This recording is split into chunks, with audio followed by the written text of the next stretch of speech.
Bem que tá no comecinho. Desculpa. Deixa eu voltar só um minutinho aqui, amiguinho, para as pessoas não ficarem perdidas. Desculpa, mil perdões. Rapidinho, só para quem viu não ficar perdido. Bom, a gente começou o estudo sem gravar e agora eu estou gravando. E para quem está acompanhando o nosso estudo na sequência, eu vou só lembrar que na semana passada a gente terminou nesse ponto aqui, ó, aonde Ezequias estava falando para Saulo que ele tinha um ponto no deserto de Dan, aonde ele poderia ir, né, e ficar lá e se estabelecer. E lá existia um casal que era Prisca e Áquila. A gente comentou aqui também, em complemento também a nossos comentários da semana passada, e o André estava aqui agora falando, eu vou passar já a voz para ele já falar que a gente só conhece a origem e como Saulo conheceu Prisca e Áquila pelos textos do Paulo Estevão, porque eles constam em Atos dos Apóstolos, André vai falar agora, mas não com esse detalhe todo, com esse detalhe todo aqui de quem eram, qual a origem deles, como Saulo conheceu eles, só tem aqui nesse trecho de Emmanuel. Vai, amiguinho, fala, já que você já tá falando sobre isso, né? Inclusive, se essa informação sobre a pesca tivesse acesso em outras religiões, eu acho que já teria muitos e muitos livros falando sobre esse casal, como eles são exemplo de cristãos, enfim. É que para os cristãos em geral, tem pouca informação. Essa informação só está em um capítulo de Atos dos Apóstolos, que é um capítulo em que Paulo, durante sua viagem, sai de Atenas, lembra que ele não foi muito feliz ali em Atenas, né? Enfrentou bastante resistência, e ele vai para Corinto, que é a cidade da sua ex-noiva, do Gesiel, né, do Estevão, enfim. Lá em Corinto, inclusive, ele tem muito sucesso. E lá em Corinto é dito que ele encontra um judeu chamado Áquila e a sua esposa Priscila, né? Enfim. Então não tem toda essa informação, essa trama, que eles ficam desertos, assim, isso é só coisa que só nós espíritas temos, então a gente consegue abarcar como que estão entrelaçados, né, esses personagens, enfim. Mas o que eu queria comentar é, que é o seguinte, que eu bateu uma curiosidade que você falou agora há pouco sobre Prisca ou Priscila, enfim. Aí eu fui ver, em todas as traduções em português que eu tenho acesso, tá traduzido como Priscila. Inclusive, em inglês também é traduzido como Priscila. Aí eu falei, por que que Emmanuel coloca Prisca? Aí eu suponho que, porque talvez se aproxime mais do original em grego, que é um nome chamado, é como se Priscila. Transliterando para nossas letras, ficaria mais ou menos assim, ó, Priskilla, né? Eu não sei se é daí que o Emmanuel tirou o Prisca, né? Porque o Prisca também não tem outra, não tem nenhuma outra fonte sem ser Paulo Estevo que cita Prisca. Cita como a tradução Priscila, né? Que é o nome mais comum para nós, né? Áquila, que é bem comum em português, pelo menos, e Priscila, que também em inglês também existe, né? Então, aí eu também fiquei nessa curiosidade de Prisca, mas depois a gente vai entrar mais. Era isso. Obrigado. Vamos anotar no nosso caderninho, quando a gente chegar do lado de lá, daquelas perguntas que a gente tem para fazer na. Apesar que dizem que o Emmanuel tá do lado de cá, então nem adianta esperar ir pro outro lado, né? Ah, mas não é só ele que detém a informação, uai? Então a gente pode evocar o próprio espírito de Áquila e Prisca para ajudar a gente. Pode Então, pronto. ser. Fechar aqui o microfone rapidinho que eu vou tossir. Não tossir no ouvido de vocês. Tem alguém falando aqui no chat, deixa eu ver. Ah, Alicia, boa noite, Alicia. Alicia tá dando boa noite aqui no chat. Bom, vamos lá, então. Por isso que eu falo o tempo inteiro Priscila, né? Porque nos textos a gente lê Priscila, Priscila. Então, a E hora que eu porque falar essa Priscila, vocês sabem que eu tô falando de Prisca. e porque Priscila é a sua prima, não é? Também, que tá faltando, né, a luz? Tá uma faltona danada. Vamos lá. Aí aqui, ó, então. Ezequias explicou para Saulo do que se tratava. E aí Saulo falou assim, ó, tudo farei por corresponder à vossa confiança, confirmou o ex-rabino confortado. A palestra prosseguiu ainda longo tempo, no comentário das perspectivas das condições e vantagens do negócio. Daí a 3 dias, Saulo despedia-se do mestre debaixo de profunda comoção. Certamente era o último momento que eles estariam juntos, né? Figurava-se-lhe que aquele abraço afetuoso era o último, e até que os camelos da caravana largassem em direção da imensa planície, o jovem envolveu o venerando ancião nas vibrações cariciosas do angustioso adeus. No dia imediato, os serviçais de Ezequias, ladeando a extensa fila de camelos resignados, deixavam-no com vultosa carga de couros na companhia de Áquila e sua mulher no grande oásis que florescia em pleno deserto.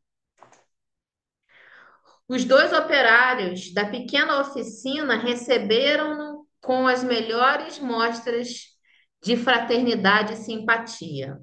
Saulo reconheceu neles de relance as mais nobres qualidades espirituais. A mocidade do generoso casal expandia-se em formosas expressões de trabalho e bom ânimo. Prisca desdobrava-se em atividades para assinalar em tudo as preciosidades do seu carinho. Suas velhas canções hebraicas ressoavam no grande silêncio como notas de soberana e harmoniosa beleza. Terminados os serviços domésticos, ei-la junto do companheiro, nas lides do tear, até as horas mais avançadas do crepúsculo. O marido, por sua vez, parecia um, parecia um temperamento privilegiado, desses que se movimentam sem a presença do aguilhão, plenamente integrado nas responsabilidades que lhe competiam. Aquila trabalhava sem descanso à sombra das árvores acolhedoras e amigas. Engraçado, né? Esse trechinho aqui. O marido, por sua vez, parecia um temperamento privilegiado, desses que se movimentam sem a presença do aguilhão. Ou seja, parecia que ele estava ali vivendo sem nenhum peso, né? Sem nenhuma dor, sem nenhuma angústia, né? Então imagina que Saulo chegou ali ainda cheio desses sentimentos, né? Cheio desses sentimentos.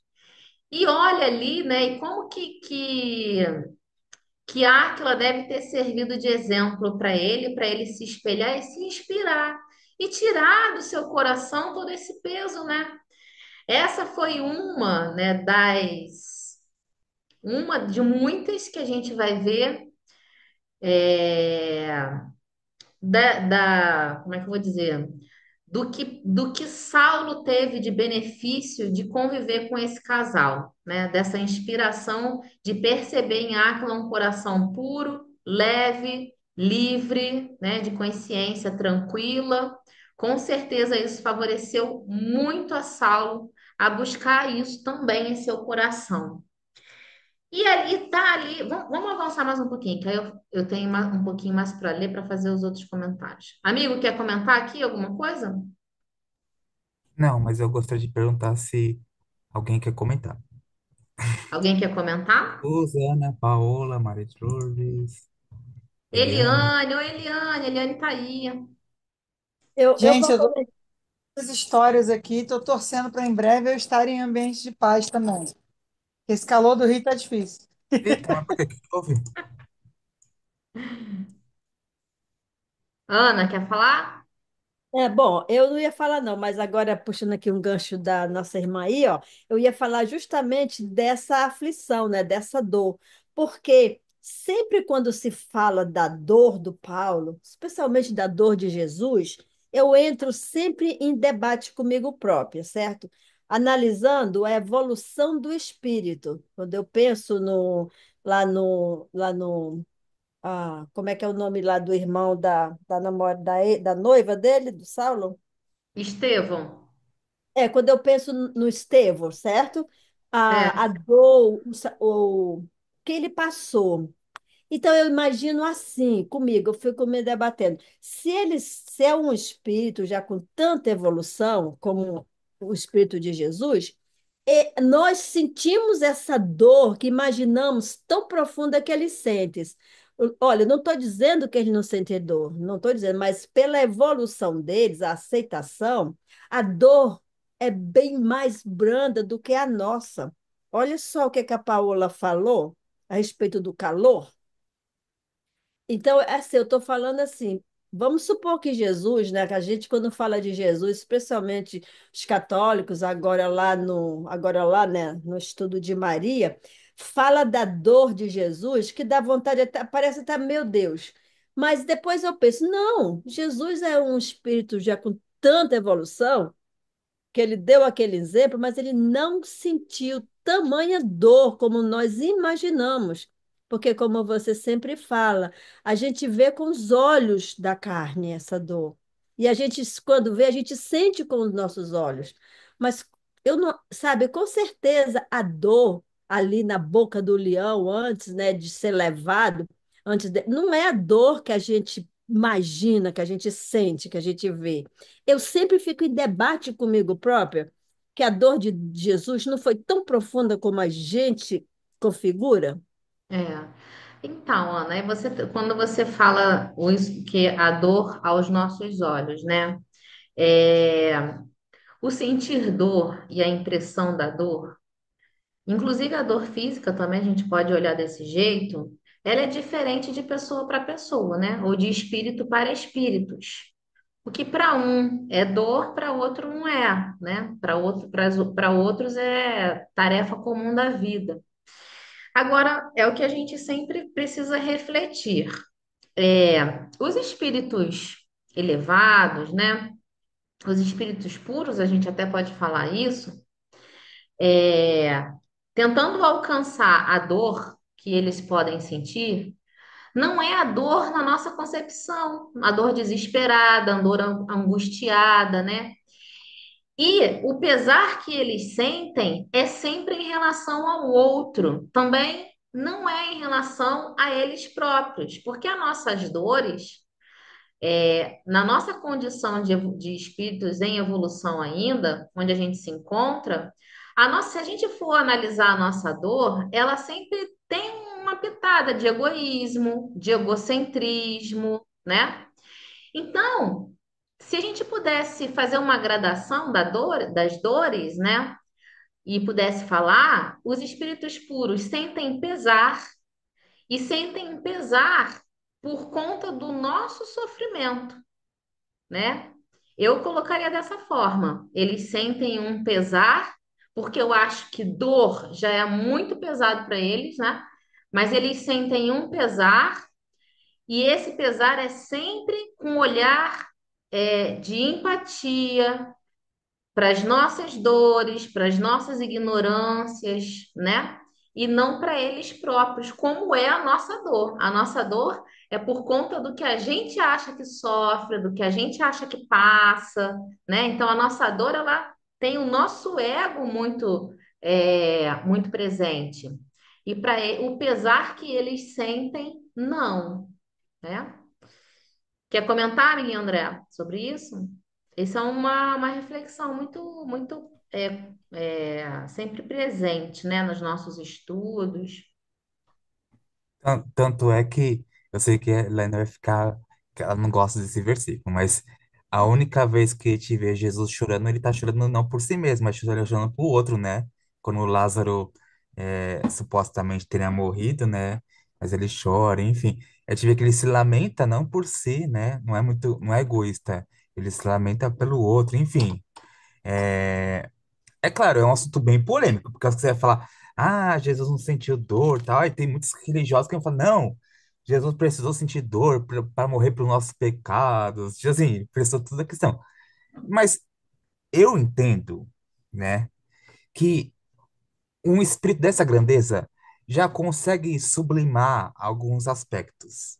Porque uma vez eu vi uma reportagem de alguns monges é, budistas, enfim, que conseguiam meio que mascarar a dor, digamos assim. Não sei se é a palavra mais adequada, né?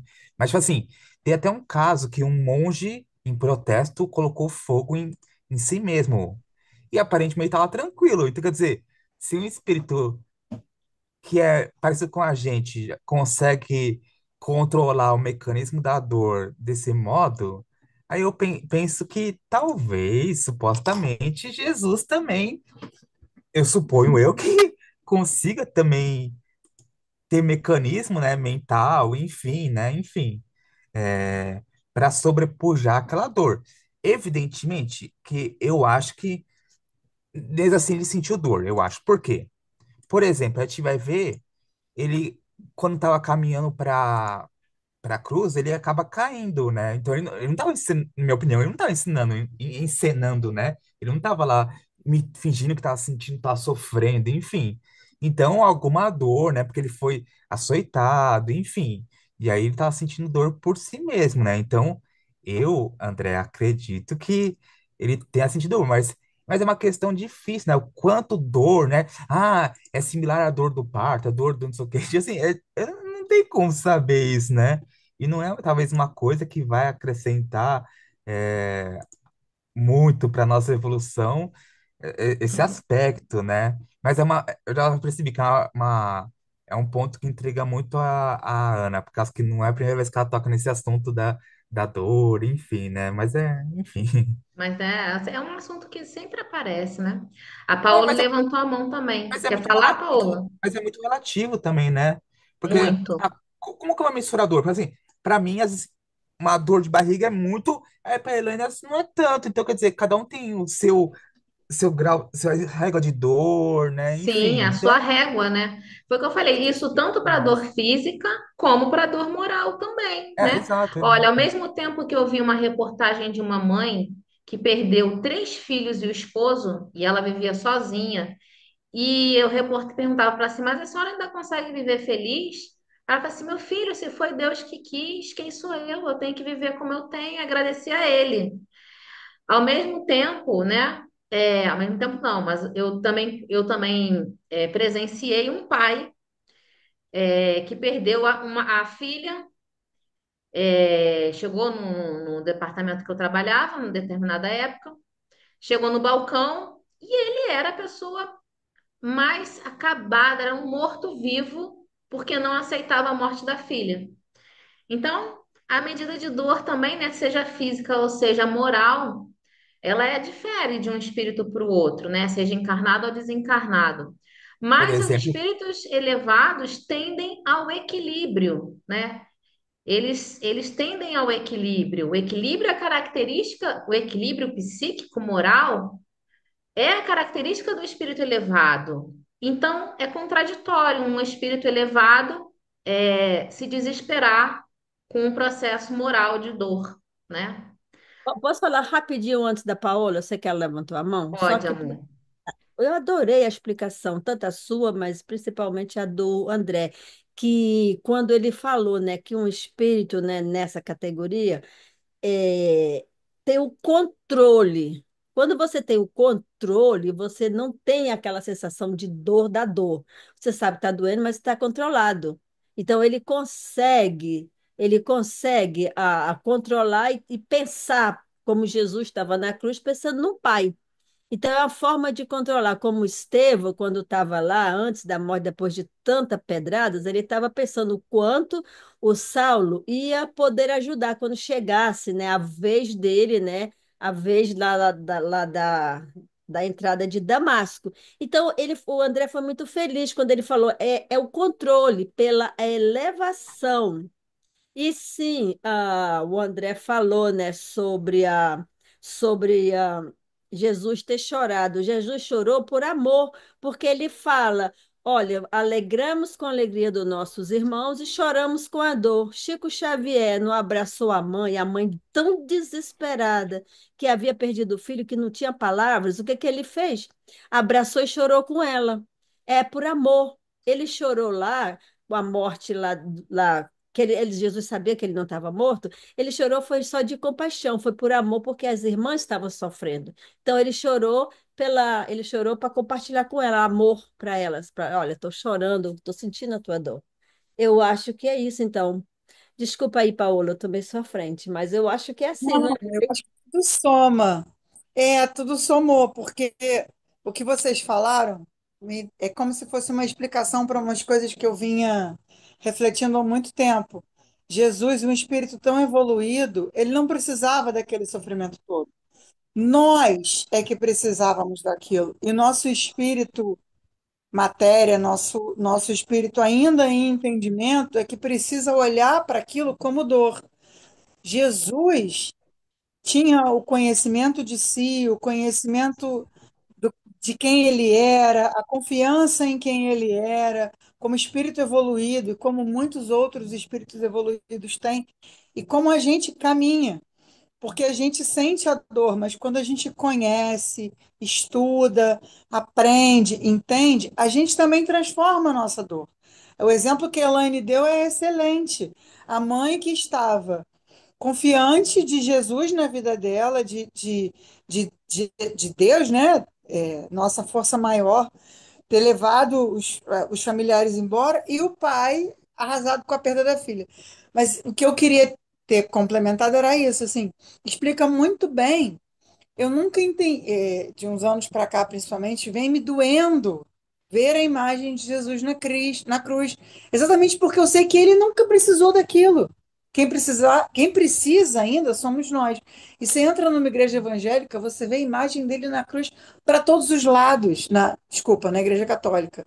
Na evangélica nem tem imagem. Na igreja católica, você olha tudo ele na cruz. A gente, no Espiritismo, tem imagem de Jesus, tem o rosto de Jesus, né? Tem, às vezes, a coroa de espinho, mas é muito mais difícil ter até isso. Então, é isso. Acho que foi uma resposta a muitas dúvidas antigas. Eu queria complementar, porque pode ser que alguém olhe para Jesus na cruz e fique sentindo a mesma dor que eu sinto. Ele não precisava passar por isso. É isso. Paola, você falou uma coisa que eu me lembrei. Tem uma palestra do Haroldo, que depois eu vou tentar colocar no grupo. Você falou da imagem de Jesus na Igreja Católica e ele fala sobre isso. Não sei se o André conhece essa palestra dele, que ele fala assim: o dia que a igreja elegeu a imagem de Jesus na cruz para ser o seu símbolo, ela deixou de acolher muitos corações, porque assim ela enaltece a dor. Se ela eleito, né, a imagem de Jesus ressuscitado, ela traria muito mais acolhimento aos corações que sofrem. Então, ele faz a palestra dele inteira falando sobre isso. O dia que a igreja é, acabou com a ideia, né? É, a ideia de Jesus ter sido crucificado e o do porquê dele ter retornado, né? Do porquê disso tudo, a ideia da salvação, que não foi pela morte, mas foi pelo retorno dele, né? Mas a igreja elegeu essa imagem dele crucificado. Então, é muito boa esse estudo dele. Conhece, André, esse estudo dele? Depois eu vou tentar colocar. Já, a gente tenta colocar para a gente que vai ser muito bom para É muito aprendizado. legal. Pelo Dói que você muito quando eu penso nessa imagem de Jesus na cruz. Eu acho que é para dominar pelo medo, sabe? Pelo castigo. E Deus nunca foi castigador. não, primeira resposta da pergunta da Elaine. Eu já vi ele falando algumas vezes, naquele pessoal que faz pergunta, enfim, mas um estudo específico sobre isso eu não vi, não. Eu vi ele já comentando em mais de uma circunstância isso que você comentou, né? Da visão. É que a gente precisa entender também que para a teologia cristã tradicional é importante Jesus sendo sacrificado, sendo cordeiro imolado para tirar o pecado do mundo, e tal. Então, essa simbologia não é à toa, é baseada numa teologia, né, de Jesus morto. Porque para o cristão tradicional, mais importante que Jesus ressuscitado é Jesus morto, por causa que ele está tirando nosso pecado. Enfim, é uma outra É, concepção que a gente tem que respeitar, evidentemente, outro né? enfoque, né?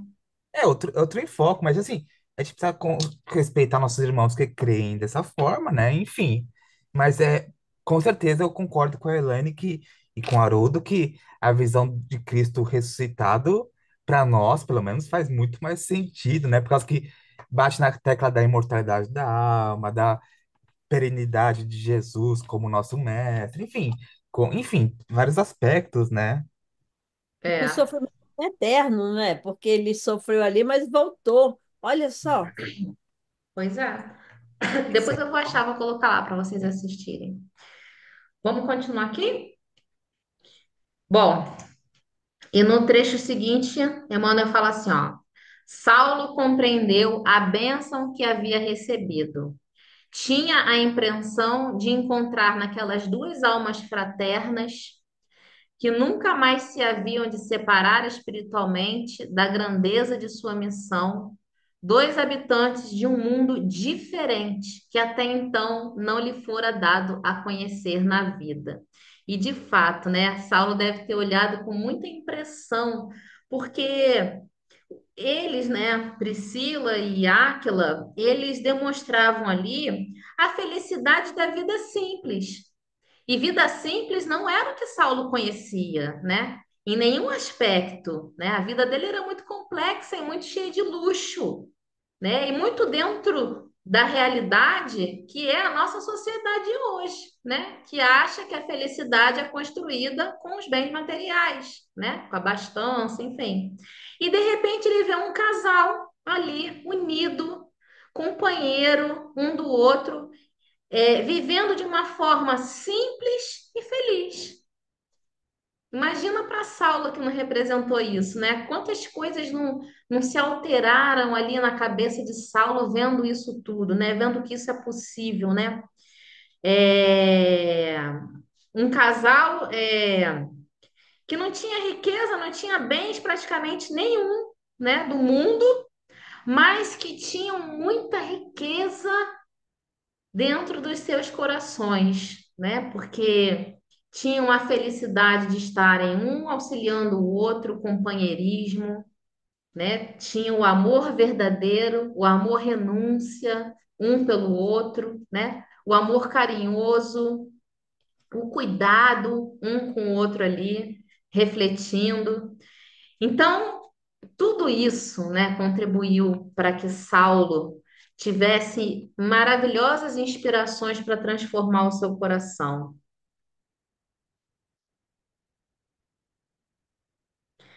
Áquila e Prisca, antes que esposos, pareciam verdadeiros irmãos. No primeiro dia do esforço conjunto, o ex-doutor da lei observou-lhes o respeito mútuo, a perfeita conformidade de ideias. Olha isso, perfeita conformidade de ideias, a elevada noção de deveres que lhes caracterizava as menores atitudes e, sobretudo, a alegria sã. Olha que legal isso, alegria sã. Não é aquela alegria que a gente vê hoje em tantas pessoas, né, nas redes sociais. Uma alegria que aparentemente é uma alegria atormentada, né? Não é uma alegria verdadeira, não é uma alegria pura, não é uma alegria sã, né? Eu tenho uma pessoa que eu conheço, e isso reflete a verdade das redes sociais, viu? Uma pessoa que eu conheço que ela veio no meu WhatsApp desabafar comigo, falar, né, como ela estava e tal. E aí eu fiquei preocupada, lógico, né? Conversei, acolhi, tentei ajudar. 2 dias depois, a pessoa começou a postar fotos assim dela maravilhosamente bem. E aí eu fiquei aliviada, né? Eu falei assim, puxa, que bom, né? Que bom que a fulana conseguiu levantar e tá bem. E aí eu fui comentar, falei assim, que bom te ver assim, bem. Não tô bem não, tô pior ainda. Aí eu falei, mas como? Ela falou assim: ah, é para ver se levanta o meu astral que eu tô postando essas coisas. Então, quando eu me lembro desse fato, e olha, isso não é incomum, tá? Isso não é incomum. Quando eu leio aqui, né, isso que Emmanuel colocou, a elevada noção de deveres que lhes caracterizava as menores atitudes e, sobretudo, a alegria sã que irradiava dos seus menores gestos, eu me lembro dessa situação, né? E aí eu fico refletindo como que as pessoas não conseguem buscar esse equilíbrio verdadeiro, né, dentro de si próprias, né? E outra coisa legal aqui é a elevada noção de deveres. Eu terminei de fazer o estudo com aquele grupo da evangelização espírita infantil e eu fiz sugestões de temas no final do estudo para que fossem trabalhados na evangelização. E um dos temas que eu coloquei para eles era justamente a noção do dever. E eu nem tinha lido esse trecho aqui ainda, né? A noção do dever. Por quê? Porque hoje os nossos jovens, eles acham que o dever, seja ele qual for, né? Porque o dever é muito abrangente, né? Mas os nossos jovens hoje acham que o dever é uma coisa chata, é uma coisa boba, uma coisa cafona, uma coisa, sei lá qual a palavra. Eles têm muita dificuldade de cumprir com o dever, né? E aí você pode colocar dever de respeitar as leis, dever de respeitar a sociedade como um todo, dever de cumprir as suas tarefas, né? Que cada um tem com felicidade pelo simples fato de cumprir a sua tarefa, né? Ter felicidade de cumprir as suas tarefas, sejam elas quais forem, né? E aí a gente vê adultos depois que não são cumpridores do dever, né? Não são cumpridores das leis. Eu que trabalho num local de serviço público, vocês já sabem disso, lido com muitos adultos que não têm noção do dever que eles têm como servidores públicos de cumprir suas obrigações, né?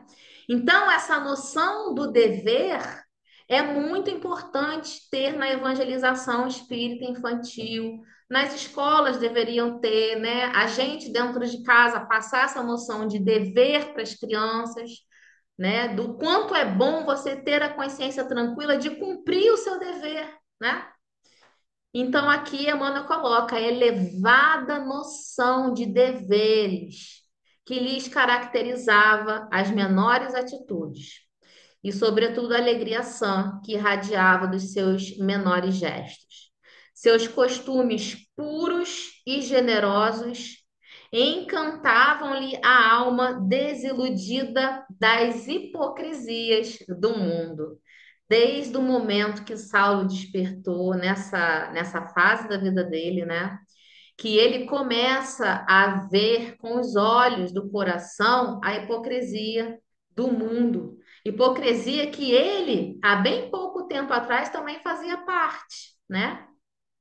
Mas que agora ele consegue enxergar com outros olhos e com Priscila e Áquila, ele vai passar a apreciar o simples, que é o contrário, né, dessa hipocrisia da sociedade humana.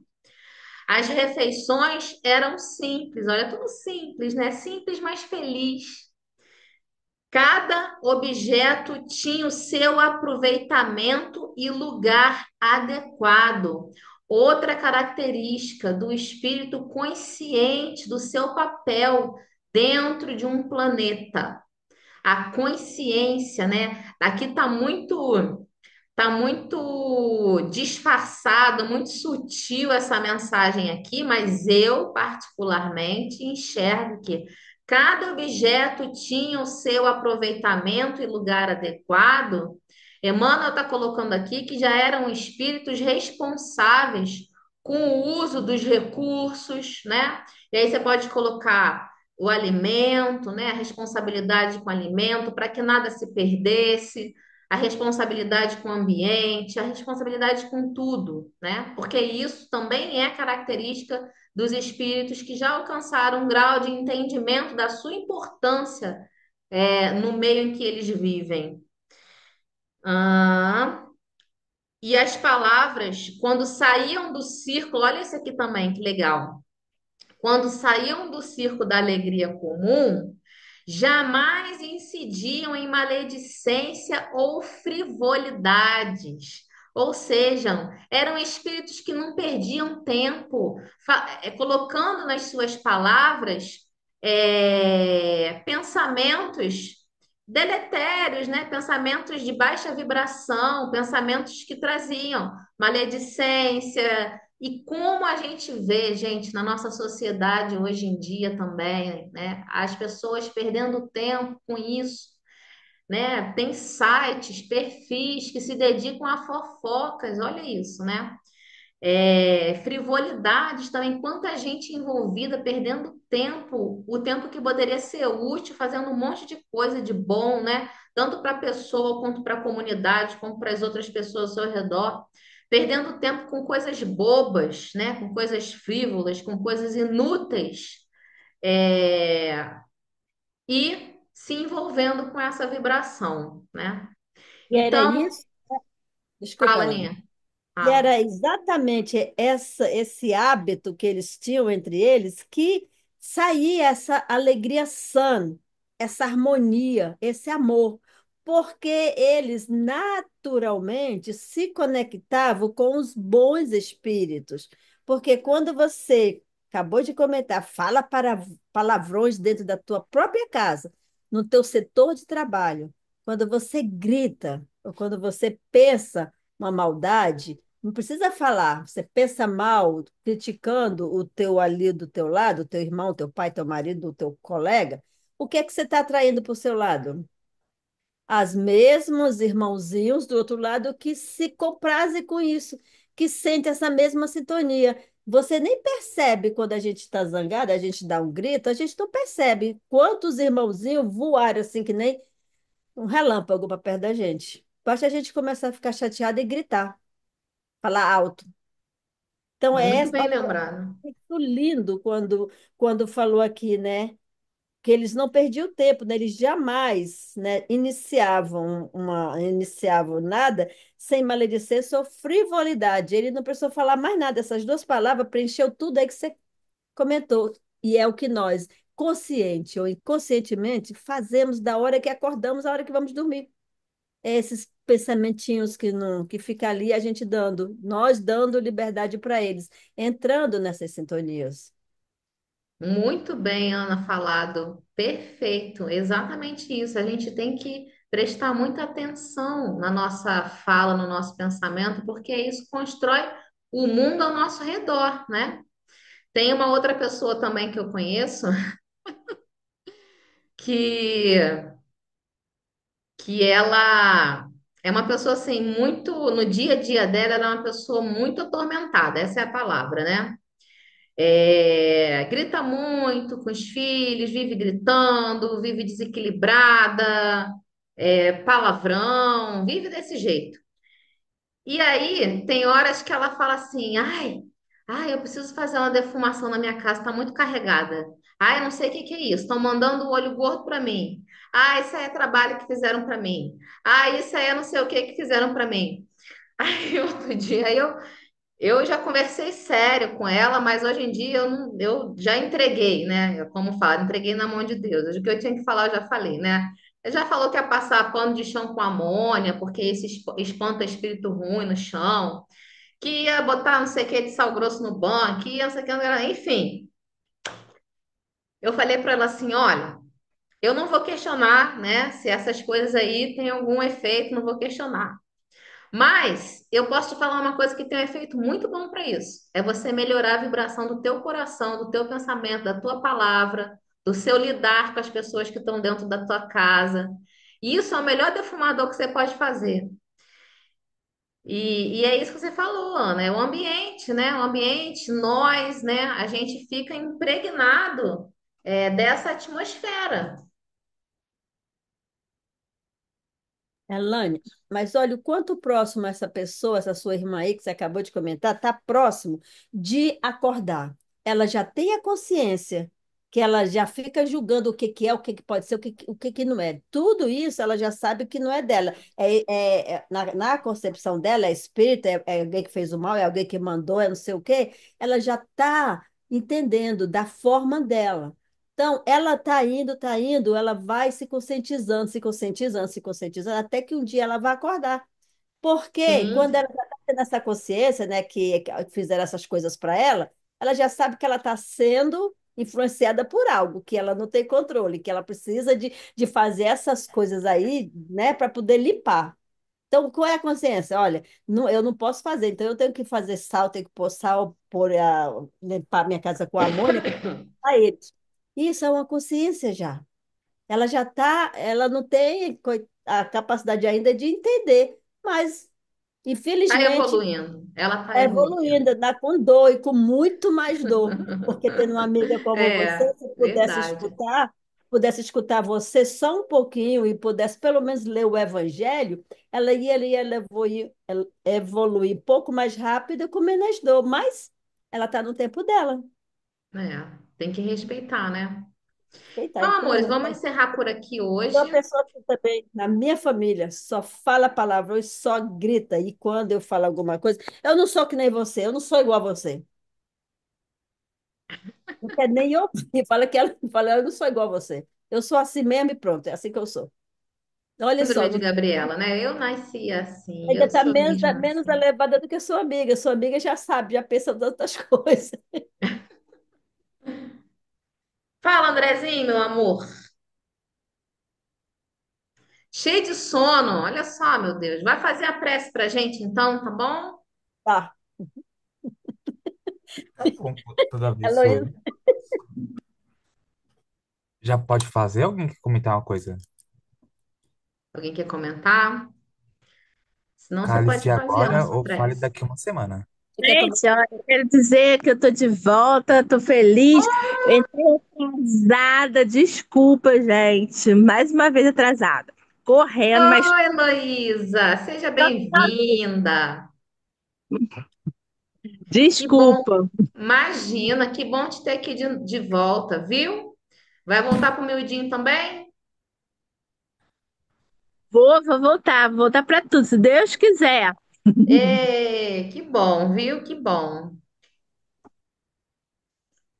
eu Pode, posso amigo, fazer fazer a prece pra um gente? minuto, eu posso fazer aqui um comercialzinho, mas eu sei que você está gravando, você não tem nada a ver. É um estudo, mas não tem nada a ver com o nosso estudo, eu posso? Pode fazer. Ok. Gente, sábado, segunda-feira, né, dia 10 vai começar um estudo pela FEB, e há 2.000 anos o estudo. Então, se a nossa irmã aqui permitir, eu posso colocar lá no grupo, é 8 horas, bem, 20 horas, né? Não é 8, é 20 horas, né, da noite. E eu acho o estudo, né, imperdível, porque, olha, é uma obra. Não chega, sabe, é uma obra que não podemos comparar com Paulo Estevam, mas está no mesmo patamar, certo? De maravilhosa. Então, começa dia 10, dia 11, segunda-feira, e a Eliane já falou sim, que eu posso colocar lá. Pode colocar, claro. Coisa boa para divulgar. Fica à vontade, amigo. Tá Obrigada. bom? Então é com você, André. Então vamos elevar nossos pensamentos. Pai, muito obrigado por essa reunião entre irmãos, entre amigos queridos. Rogamos a Ti, Pai, o amparo necessário para a edificação do reino dos céus dentro de nós. Que o Senhor nos auxilie a nos enxergar em cada um desses personagens aqui apresentados, a nos enxergar nas atitudes, nas palavras, e aprendermos a cada terça-feira a mais, de modo que uma sementinha possa ser semeada em nossos corações a cada terça-feira. Pai, rogamos que esse estudo possa ser transformador para nós, para a nossa trajetória. E só temos a agradecer.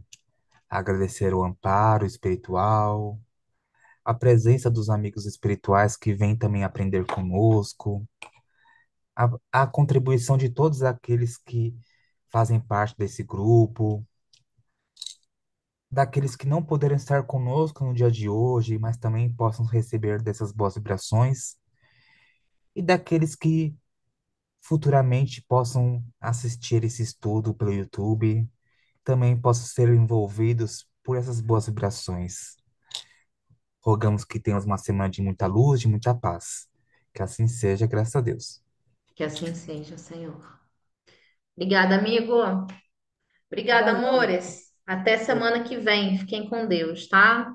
Gente. Fiquem com Deus. Tudo de bom. Ótima semana. Obrigada, Boa gente. noite. Boa Boa noite. noite, Anitta. Boa noite, minha linda.